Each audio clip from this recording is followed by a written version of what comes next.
It's Thursday, August 20. Good afternoon, I'm Herman Green with your midday news. If you're watching online on onespotmedia.com, a special welcome to you. Thanks for joining us.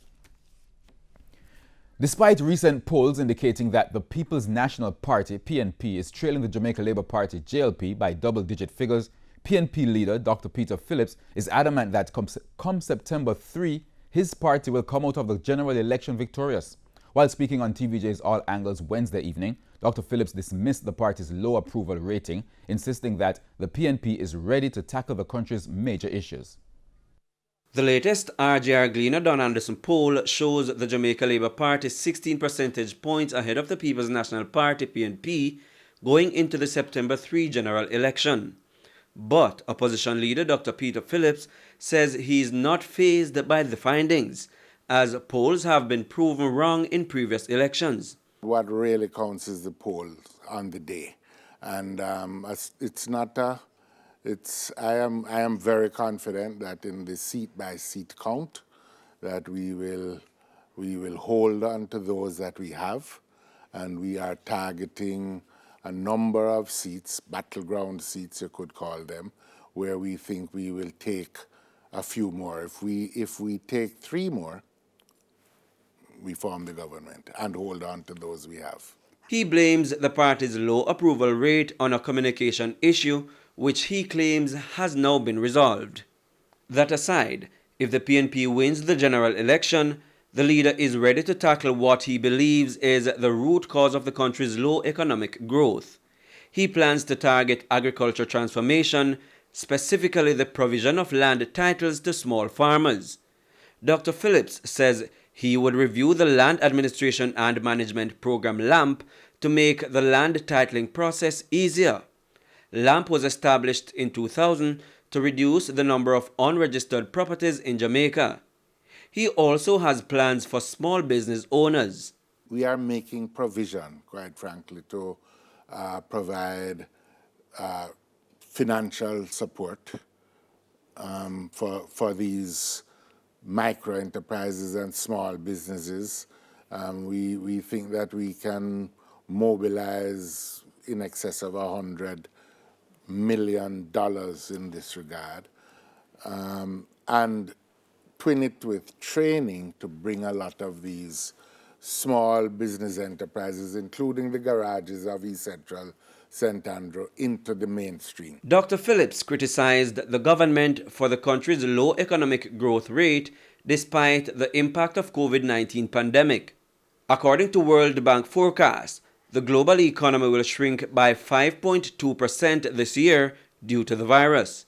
But Dr. Phillips insists that the PNP could have done a better job. It doesn't mean that the critical challenges which the country faces in terms of growth, in terms of good governance, in terms of having an inclusive economy, those have not been met. We certainly, in terms of setting the platform for a digital economy to get into the 21st century fully, we haven't succeeded in that area. And we think that those are critical aspects of the country's challenge, and that we would address better. Prince Moore, TVJ News. Mayor of Maypen, Winston Mara, is raising concerns about a series of events in the parish over the last few days. The most recent, a fire at the Maypen market last night. Mayor Mara argues that these events are politically motivated. Shamela Pullen tells us more. This is what's left of the burnt-out shops in the Maypen market in Clarendon.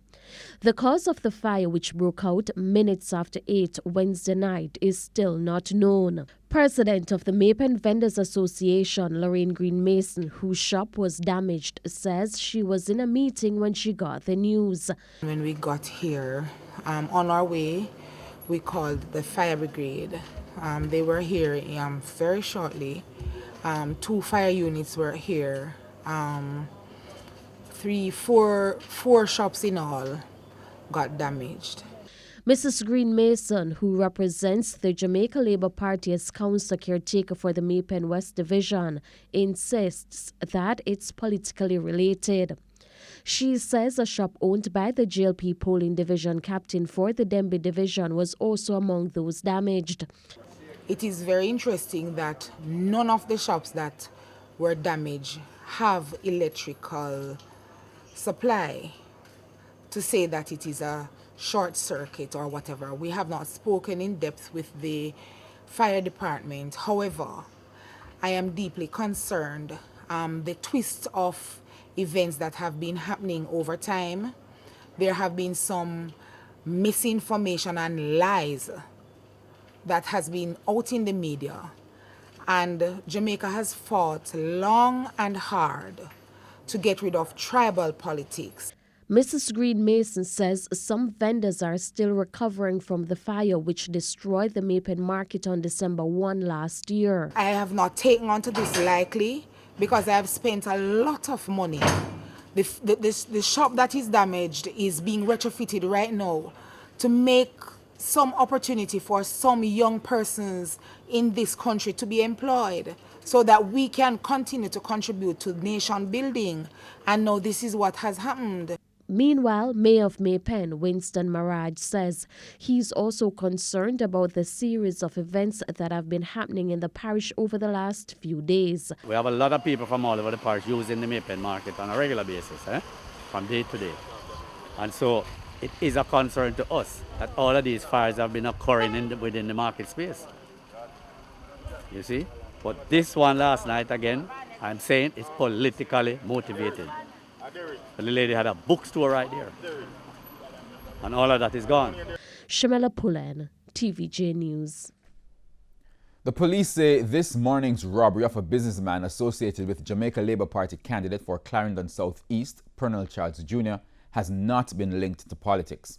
Mr. Charles Jr. has confirmed that the businessman is a political activist from the Rocky Settlement Division in the constituency. The businessman was injured during the incident and has been taken to hospital. The man reported that close to 4 o'clock, men dressed in vests similar to the police entered his house and demanded drugs or money. The man said the intruders claimed to be from the narcotics division. The businessman reportedly handed over $4 million, then escaped by jumping through a window. On Monday night, a polling division captain for a Rocky settlement was shot at his gate in the community about 10 o'clock after putting up a billboard. And it's time for a break here on the Midday News, but stay with us. We'll be right back.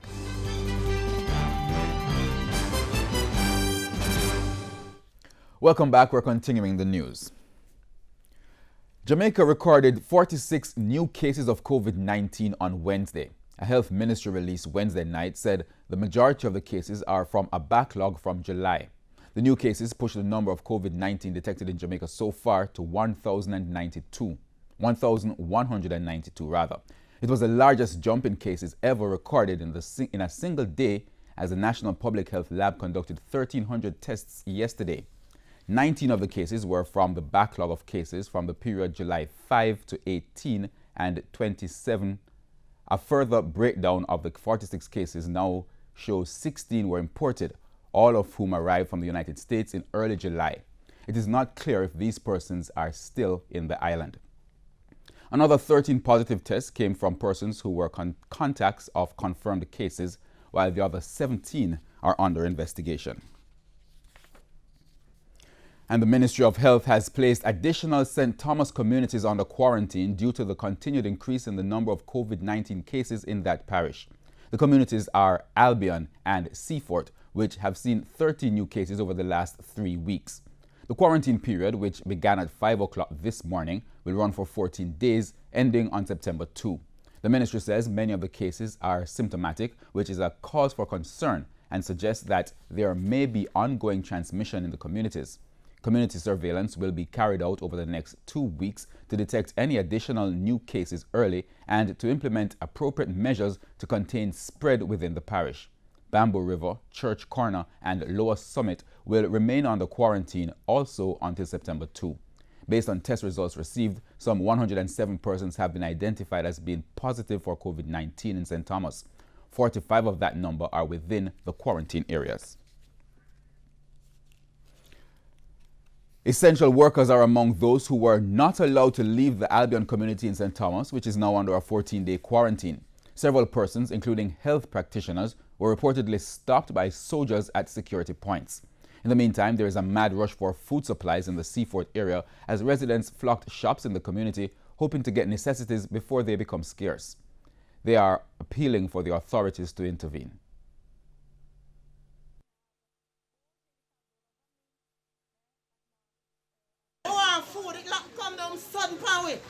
I want food, we don't have no food, we don't have breakfast.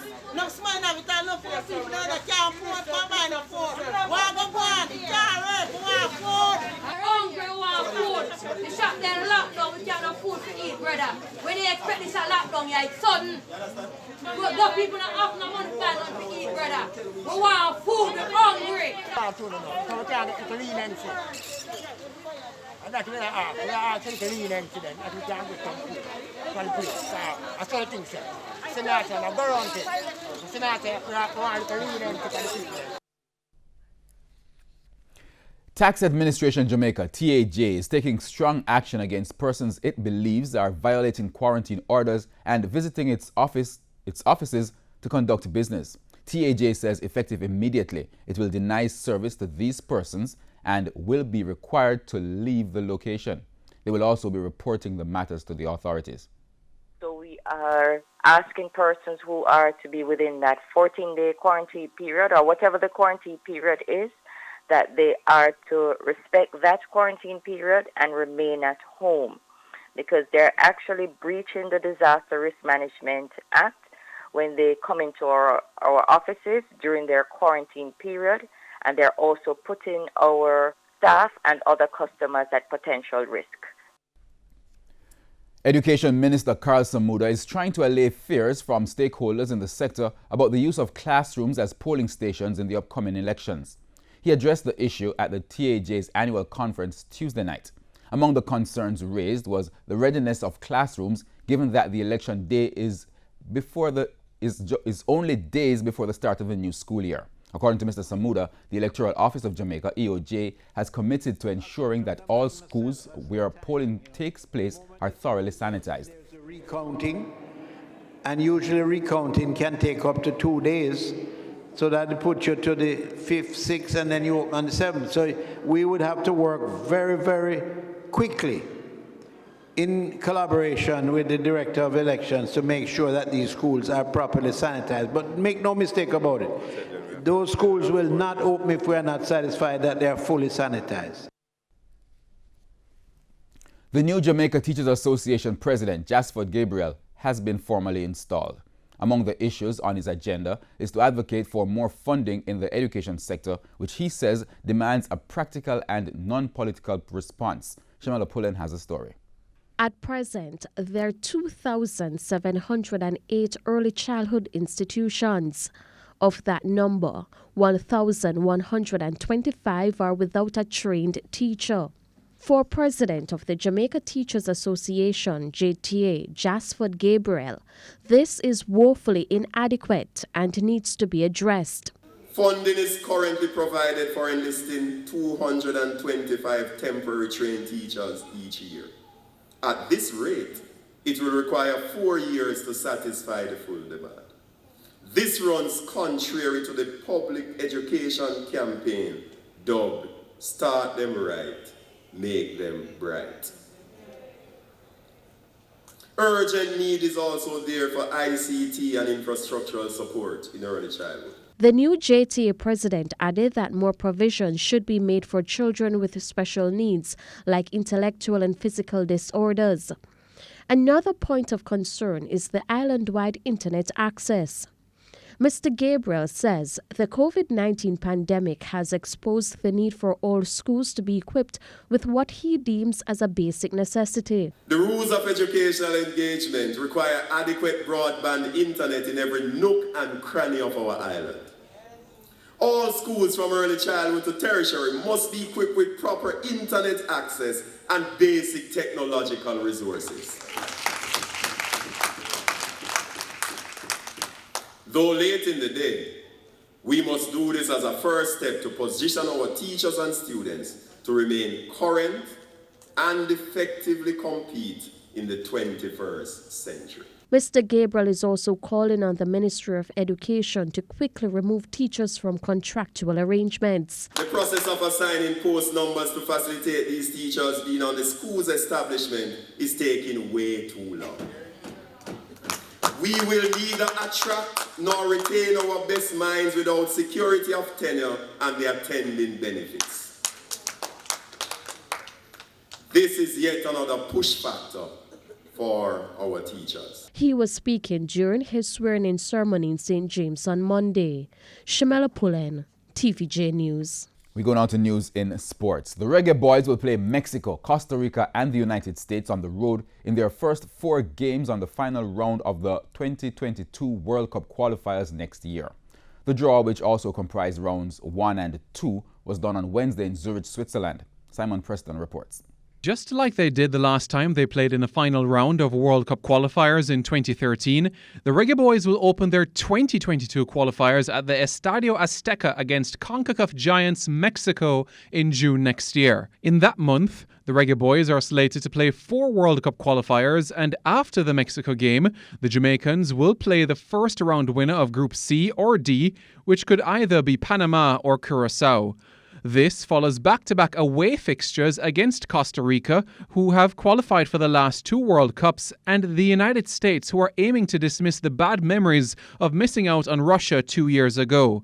Jamaica's 14-match campaign will end in March 2022 at home to Honduras, the same team they played to end the final round of the 2014 World Cup qualifiers. Reggae Boys defender Damian Lowe doesn't have an issue playing multiple away games to start the campaign. Personally, the Mexico away first is a good draw, and then we play Panama at home. After that is a good draw, which means after the first and then Costa Rica away. I feel like it's set up good for we because after these first 4 games, regardless of the results, we kind of have all home games. We have Costa Rica, good team at home, and Mexico, really good team at home. So we kind of have the mindset, all right, then going into we are playing at home, give us more ammunition when we are going to be at our best, going down into the tournament. TVJ Sports football analyst O'Neill, 1878 Meredith, agrees with Lowe. Historically, it could be looked on as a bad thing because these 2 teams have always had the better of us on their home patch. But judging on the mettle of the team that we now have and the maturity, and also our players plying their trade all over the world, I think they'll be better able to adjust just this time around. But looking on it from the perspective of history, it's certainly a bad thing. Not having a home game in between and playing maybe 2 of your toughest adversaries at the first go can have a negative effect. But I think that this team is strong enough to do the business and go there and represent well. Round 1 of the qualifiers is slated to kick off on October 7, while round 2 is set for March 2021. The top 3 teams in the final round will book their ticket to the 2022 FIFA World Cup in Qatar, while the 4th-placed team will head to the Intercontinental Playoffs. Simon Preston reporting for TVJ Sports. And that's the Midday News. I'm Herman Green. Remember, the primetime package is at 7. Please join us then.